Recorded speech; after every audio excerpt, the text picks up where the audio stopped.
Hey Groovers, welcome to a rather self-satisfied Saturday. Is it Saturday? Yes, it is. I had to check. I've acquired tomorrow, hopefully, some terracotta trays. So I did wake up this morning and think, oh my God, it's not Sunday, is it? I have to go and pick these up. Now, I bought them off this guy on Marketplace, Facebook Marketplace, which I loathe with vengeance. Although I did sell some things on it in the last week to pay for the new studio. And it was pretty darn good, actually. It's pretty cost effective. Although I did spend much more than I anticipated. I also spent a lot of money yesterday having the cat shaved.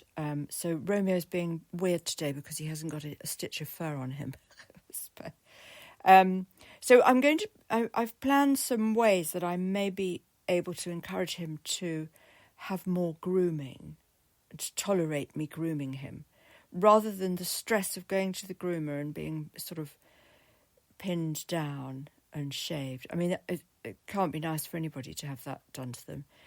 But the thing is, he won't let me groom him ordinarily, day to day, except in certain parts of his anatomy, mainly his head. So everywhere else gets really matted.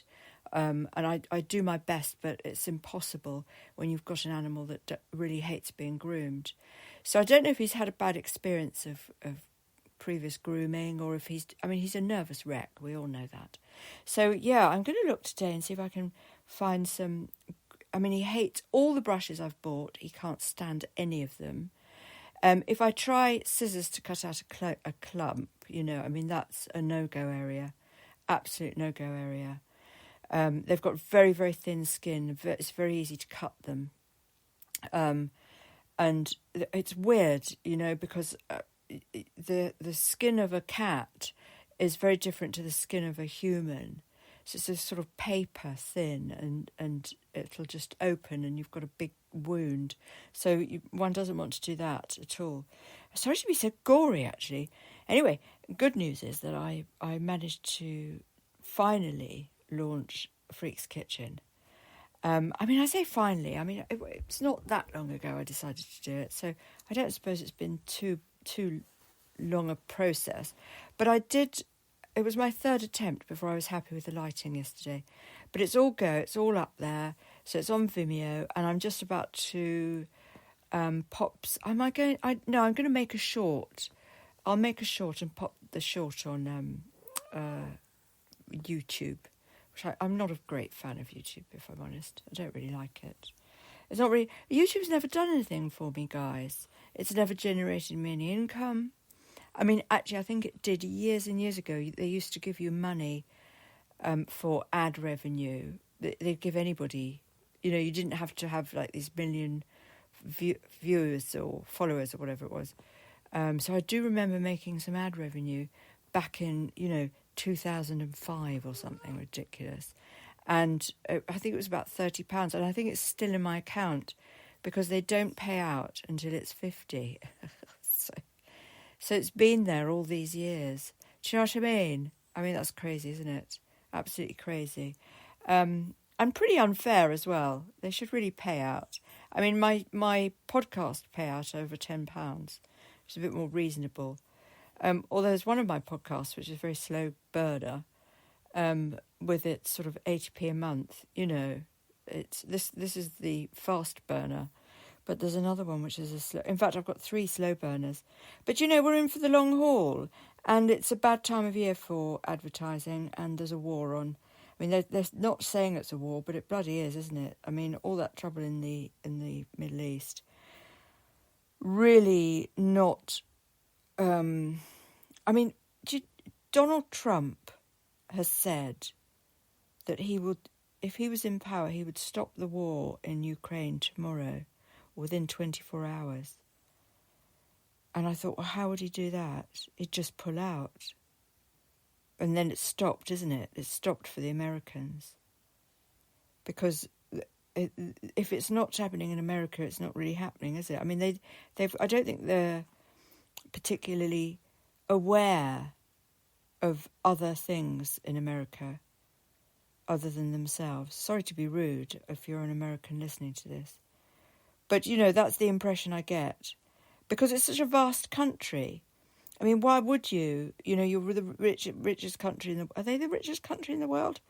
Why would you be concerned about other countries unless you've got a vested financial interest? So when you're not concerned, these places don't exist.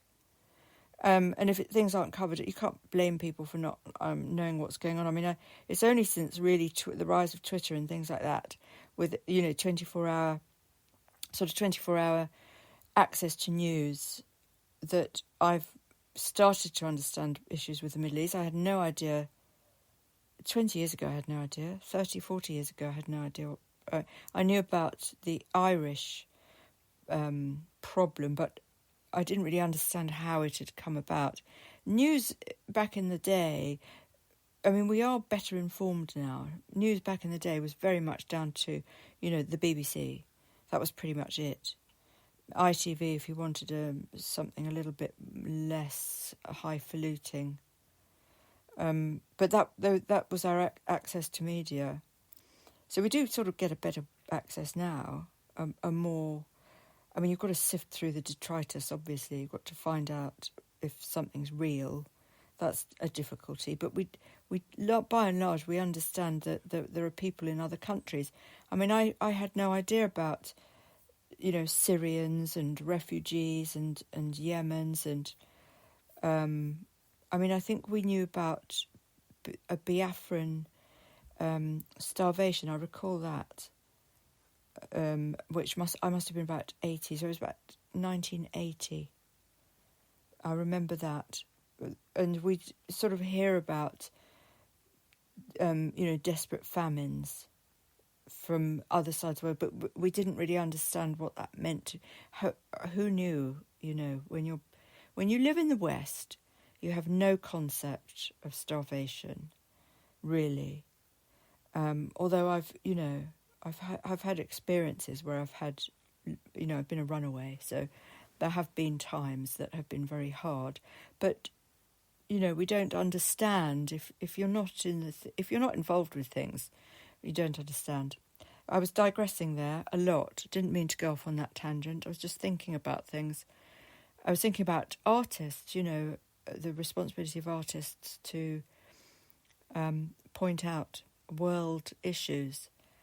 And, you know, Picasso with the Guernica war, the painting, I can't remember what it's called. Is it just called Guernica? You know, this is where we get our information from, isn't it? Or where we used to get our information from. Now we get our information from short form videos. So I was thinking yesterday anyway about long form videos and short form videos. And they're two different things. So my short form videos, I guess, for cooking should be on Twitter. Not Twitter, sorry. What's that other thing? The one I hate, TikTok. But I don't know if I can be asked, guys, to do that. I mean, it's just more work, isn't it? It's more bloody work. I mean, the thing is, all the videos will be, the short form videos will be around somewhere. They'll be on my Vimeo or my Twitter or my YouTube somewhere. Even if you can't see them, they'll all be stored. So at one point I could just download them all and open up a Twitter account and put them all on Twitter, just like that, in one day. It'd be much easier, wouldn't it, than prattling about every day and trying to make friends and answer people. I hate all that. I don't want to make friends on TikTok. People who do TikTok aren't my kind of person. I mean, Twitter, I'm quite enjoying. You know, I mean, I haven't. It's not that I've made friends on Twitter, but I'm kind of, after this month, 6 weeks, I'm sort of understanding, you know, the nuances, how it works. Its idiosyncratic methods of curbing your activity or extending it for their own advantage. But that's all it's about, isn't it? It's about their algorithms. And it is quite a cheap form of advertising for me. I'm going to do a poem in a minute, by the way. And I can't remember what the subject matter was. I did think of it a minute ago and I thought, well, that's a good one. I've completely forgotten it. Hopefully it'll come back. But yeah, it's time for a bit of poetry because I haven't done any for a few days. So if you pop along now to my Twitter, you'll be able to see yesterday's Freak's Kitchen video, which I'm actually very proud of. Third time lucky. It was the third one I did. The second one I'm not even putting up because the lighting was ghastly and I'd ruched this dress up because it looked, well, it was sort of dangling in the food and stuff, so I kind of ruched it up at the back and it just looked wrong. Everything looked wrong. So although you could only see my midriff in the video frame because it's, you know, it's all focused on the front of the table, isn't it, in my hands and what I'm doing. But, you know, you've got to look right. If whatever's in screen, even if it's a 6-inch part of your body, it's got to look, top grade when you're trying to convey something that is going to be extremely influential, fun, exciting, but most of all, really healthy and will help you live till you're 120. You can't look like a bag lady in your 6 inches of clothing that shows on the video. That's not a good look, is it? Suddenly I've got to care about what I look like tenfold, 20-fold, 100-fold. Whereas normally when you're stomping around the house with your hairy cat, or not hairy cat, depending, white furred cat covered in, white fur, you wouldn't want to show that to the world. You need to have the one the world sees and the one that, that no one sees except the cat. The private space look, which is, it's dismal, really. Anyway, so today is Fitness Saturday. So I've got all my lighting set up. Thank fuckery, that's all set up now. It took all day yesterday to get it right, to get my look. But now I've got to turn all the lights round and film the dance studio. So I've got to get the ballet bar up. That's not too much of a drama. I mean, nothing's too much of a drama. It's all doable. It's just a performance. Do you know what I mean? Then I've got to go and put makeup on because obviously this is whole body shots, not midriff shots, not hands shots. This is the whole kit and caboodle. Find something to wear that fits because my cat suits are all too big because I've lost so much weight. Oh, I did see a burlesque teacher on YouTube yesterday and she'd put on a micro bikini over the top of black leggings. And I thought, that's what I need to do because then I don't have to flash my gash and my, my ageing form. So what I'm going to do today as well, in a minute, I'm going to make my second coffee and my second bowl of porridge. I'm going to look for a burlesque gold one-piece that I can wear over a black cat suit and, give it that whole burlesque feel without actually having to, show all my body and all my tattoos, and which I love, of course, but they're not for public consumption.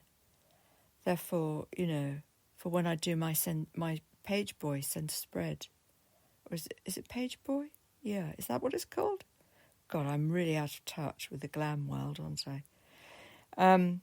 But yeah, eventually I'm hoping they'll offer me $1 million to take my kit off and be a centrefold, because I'll be an icon of great-grandma.